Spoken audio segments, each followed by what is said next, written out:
வணக்கம். கவிதைச்சாரல். தலைப்பு: விழியோரம் வழிந்தோடும் துளிகள். விருட்சத்தை கருத்தரித்த விதை போல கருப்பைக்குள் வைத்தென்னை காத்தவளே, சிப்பிக்குள் முத்தாய் வளர்த்தவளே, ஒப்பில்லா தாயே, ஒருபோதும் மறவேன் நான்.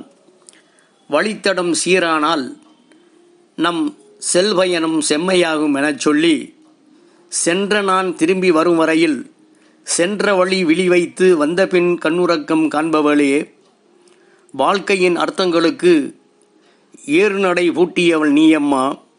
என் வளமையின் எழுச்சிக்கு வார்த்தையால் வித்திட்டவள் நீதானம்மா. வறட்சியிலும் வாய்மையின் வேர்களை வார்த்தெடுத்து வடிவமைத்த என் தாயே, புதுப்பாதை கண்டுயர எனக்கு புது புது அர்த்தங்களை போதித்தவளே, துயர்கண்டு வருந்தாமல் மெய்வருத்தம் பாராமல் உன் மேனி நலம் பேணாமல் எம் நலமொன்றையே குறிக்கோளாய் கொண்டு வளர்த்தவள் நீயம்மா. என் அன்பின் முகவரியே நீதானம்மா. விருப்பமின்மைக்கிடையில் வெளிப்படும் உணர்ச்சியாவும் வெற்றியில் முடிவதில்லை.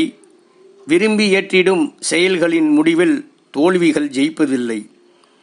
வாழ்வியல் தத்துவத்தை நீயும் ஒப்பனையின்றி செப்பி வைத்தியவளே, உன் முந்தைய நாட்களை நான் எண்ணிடும்போது என் விழியோரம் வழிந்தோடும் துளிகளை விவரிக்க வார்த்தைகள் இல்லையம்மா. புலவர் அப்துல் நாசர், வைகை தென்றல், மதுரை. நன்றி, வணக்கம்.